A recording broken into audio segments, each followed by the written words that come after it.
Willie Nelson carried something he never said out loud, even to the man who meant the most to him. When Kris Kristofferson passed away at 88, that silence finally broke. What Willie revealed wasn't just about friendship or music. It was about survival, about the nights he almost didn't make it, and the one person who pulled him through. But here's the part that haunts him the most. He never told Kris while he was still alive. Now, at 92, Willie is finally admitting the truth he kept buried for years, and the regret behind it is impossible to ignore. What he confessed about those darkest moments will change the way you see their bond forever. Willie Nelson says Kris Kristofferson's death was a sad time. Hated to lose him. Willie Nelson has been quietly reflecting on the loss of his longtime friend and bandmate, Kris Kristofferson. Speaking not long after Kristofferson's passing on September 28, 2024, at the age of 88, Nelson shared just how much the loss has stayed with him. In an interview with the Associated Press, he remembered Kris not only as a legend, but as someone who left a lasting mark through his music. "He left a lot of fantastic songs around for the rest of us to sing, for as long as we're here," Nelson said. But beyond the music, it was the friendship that meant the most. "Kris was a great friend of mine, and, we just kind of had a lot of fun together and made a lot of music together, videos, movies. I hated to lose him. That was a sad time." Their bond went back decades, especially through their time in the iconic supergroup The Highwaymen, alongside Waylon Jennings and Johnny Cash. Formed in 1986, the group became a defining force in country music, releasing albums and touring well into the late 90s. Now, with Jennings and Cash gone, Nelson is the last one left. Reflecting on that reality, he admitted, "If you just take the music part of it and go back to, Waylon and Kris and John and, all of us working together, the Highwaymen, and then I am the only one left, and that's just not funny." Their connection wasn't limited to music. Nelson and Kristofferson also worked together on screen, appearing in projects like Pair of Aces, Stagecoach, and The Long Kill. Their friendship carried through every chapter of their careers, both on and off stage.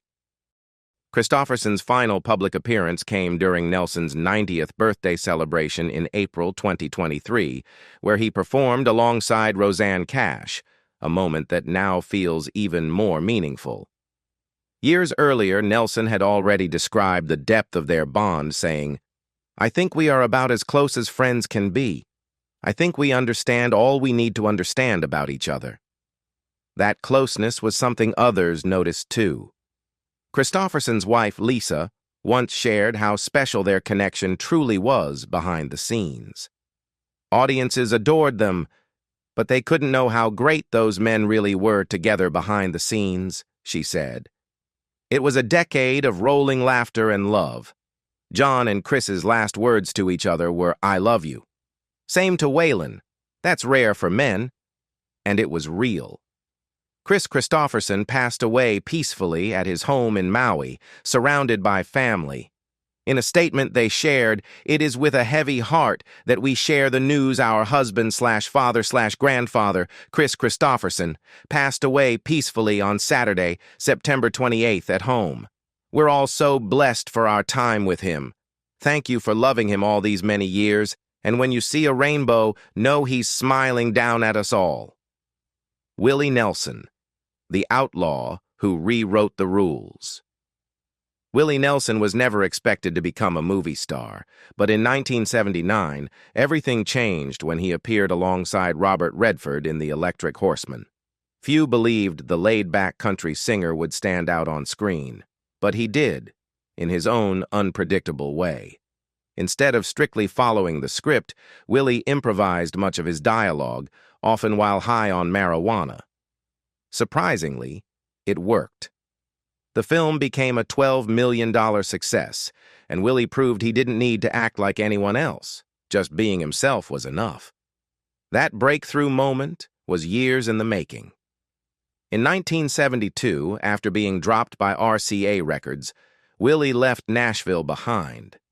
His sound didn't fit the industry at the time, so he returned to Texas, where something unexpected was happening. In Austin, a new music scene was forming, one that blended country with counterculture. At venues like Armadillo World headquarters, cowboys mixed with hippies, and Willie found his place right in the middle of it all. In early 1973, sitting in a New York hotel bathroom, he scribbled the lyrics to Shotgun Willie on a box, an unpolished moment that marked a fresh start. The album didn't dominate the charts, but it resonated deeply in Texas, helping ignite what would become the outlaw country movement. Then came 1975. With just $4,000 and complete creative control, Willie recorded Red-Headed Stranger in a small Texas studio. The label criticized it, calling it too raw, but Willie refused to change a thing. When it was released, it became a massive success.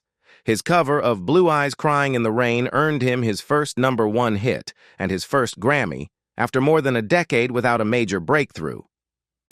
Success continued to build. In 1976, he joined Waylon Jennings for Wanted, The Outlaws, which became the first country album to sell over 1 million copies, but his rebellious image came with real-life consequences. In 1977, he was arrested in the Bahamas for marijuana possession, briefly jailed, and ultimately banned from returning. Health challenges followed. In 1981, while swimming in Hawaii, Willie suffered a collapsed lung, forcing him to cancel shows and lose nearly $900,000. He quit cigarettes after that, though he continued using marijuana in different forms. By 1984, fate brought him together with Johnny Cash, Waylon Jennings, and Kris Kristofferson. What started as a casual jam session turned into something bigger. They formed the Highwaymen. Their 1985 album Highwayman went platinum. That same year, everything in Willie Nelson's life seemed to fall apart. The IRS came after him with a staggering claim, $32 million in unpaid taxes. It quickly became one of the most shocking financial crises in music history. His accounting firm had placed his earnings into illegal tax shelters, and the consequences were brutal. The government seized nearly everything: his ranch, his recording studio, even his gold records. At one point, he had nothing left. His daughter secretly hid his beloved guitar, Trigger, in Hawaii to keep it from being taken. Friends stepped in, buying back his belongings at auction just so he could continue using them. For a time, Willie was essentially broke, displaced, and humiliated. Instead of disappearing, he found a way to fight back. He recorded a stripped-down album, The IRS Tapes, Who'll Buy My Memories, performing alone with his guitar. The proceeds went directly toward his debt. It didn't solve everything, but it helped, and it became a symbol of resilience in the face of collapse. But financial trouble wasn't the only hardship. In 1994, he was arrested again after police found marijuana in his car. Rather than hide from it, Willie leaned into the moment, speaking openly about marijuana reform and turning yet another setback into a statement. Still, nothing compared to the personal loss he faced. On Christmas Day in 1991, his son Billy died by suicide at just 33 years old. The news hit while Willie was already dealing with the IRS crisis and touring. It was a devastating blow that he later described as one of the darkest periods of his life. His personal relationships had also been strained. His marriage to his third wife ended after she discovered he had fathered a child with another woman. In 1991, he married Annie D'Angelo, his fourth wife, and would later admit that his life had often been complicated by his own choices. Even his charitable efforts through Farm Aid, an organization he co-founded to support struggling farmers, faced criticism during his tax troubles, though he continued to stand by its mission. Through it all, Willie never stopped creating. In 1998, at 65, he released Teatro, an album recorded in an old movie theater rather than a traditional studio. The result was something different, atmospheric, raw, and deeply personal. With contributions from Emmylou Harris, The project showed he was still willing to experiment and evolve. Though it didn't win major awards at the time, it later gained recognition for its originality and lasting impact. Then, in 2008, he surprised audiences once again. At 75, he collaborated with Snoop Dogg on the track My Medicine. The mix of country and hip-hop caught people off guard. Some traditional fans criticized it, but others embraced the unexpected pairing. The song's success proved something important. Willie Nelson had never been interested in fitting into one box. He followed his instincts, no matter how unconventional they seemed. Willie Nelson, defying time, illness, and the odds. In 2015, Willie Nelson stood on stage in Washington, D.C., receiving the prestigious Gershwin Prize from the Library of Congress. At 82, he was still performing, singing On the Road Again to a packed audience. It should have been a moment of pure celebration, but behind the scenes, something far more serious had just happened. Only weeks earlier, Willie had undergone an experimental stem cell procedure. Years of smoking, emphysema, and repeated bouts of pneumonia had taken a heavy toll on his lungs. As he admitted, they were really screwed up. Doctors attempted a cutting-edge treatment, using his own stem cells to help repair damaged tissue. The recovery wasn't easy. He had to cancel shows, and even holding his guitar became difficult. But within weeks, he was back on stage. For Willie, it wasn't just resilience, it was refusal to slow down. His career, meanwhile, showed no signs of fading. By 2020, he had earned 52 Grammy nominations, placing him among the most recognized artists in music history. That same year, he won his 10th Grammy for Ride Me Back Home. Even more remarkable was when those wins came, many during his late 70s and 80s. He continued to explore new sounds, moving beyond country into jazz, pop standards, and unexpected collaborations, proving that his artistry had no limits. Behind that success, however, was a quieter transformation. When Willie married Annie D'Angelo in 1991, his life began to change in a more personal way. His drinking had reached a dangerous point, and Annie confronted it directly. She gave him a simple but firm rule: no more self-destruction. Willie listened. He gave up alcohol and cigarettes, crediting that decision and her support for helping him regain both his health and his passion for music. Together, they raised 2 sons, Lucas and Micah, who would later join him on stage, continuing the family's musical legacy. Then, in 2022, another crisis hit. At 89, Willie contracted COVID-19, and the situation quickly became serious. Struggling to breathe, he was treated at home on his Texas ranch, which Annie effectively turned into a medical center.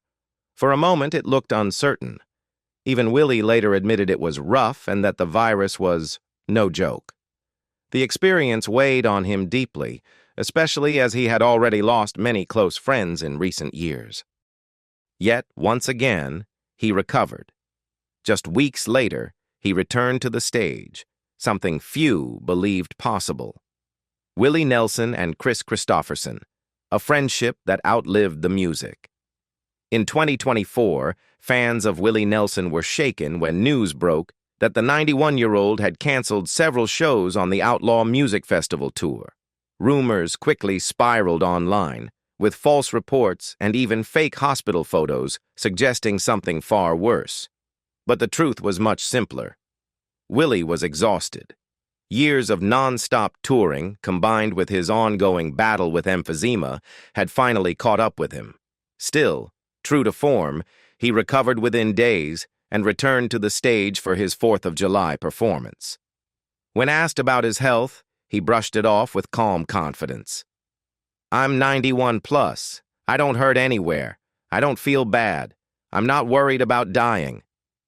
Long before that moment, back in the 1960s, Willie had crossed paths with Kris Kristofferson, a meeting that would shape both of their lives.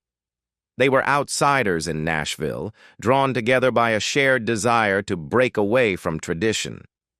Willie recognized something special in Kris, whose songwriting would later help define the outlaw country movement. Songs like Me and Bobby McGee and Help Me Make It Through the Night became more than hits. They became lifelines. Their bond extended beyond music. In 1984, they starred together in Songwriter, a film that mirrored their real struggles in the industry. A year later, they stood side by side at the very first Farm Aid concert, using their voices to support struggling American farmers. Though they often had different political views, their respect for each other never faded. When Kris passed away on September 28, 2024, at 88, the loss hit Willie deeply. In a quiet interview, he finally expressed what he had carried for years, that Kris was one of the greatest songwriters of all time. He admitted it openly, but only after his friend was gone. Reflecting on the loss, Willie said simply, "I hated to lose him. That was a sad time." By then, he was the last surviving member of the Highwaymen, after losing Waylon Jennings and Johnny Cash years earlier. The weight of that reality made the moment even heavier. Later, Willie revealed something even more personal. Kris's music had helped him survive his darkest periods. Songs like Sunday Mornin' Comin' Down had given him strength when he needed it most. It was a truth he carried quietly for decades, and one he wished he had shared sooner. In the end, their story wasn't just about music or fame. It was about friendship, influence, and the words left unsaid until it was too late.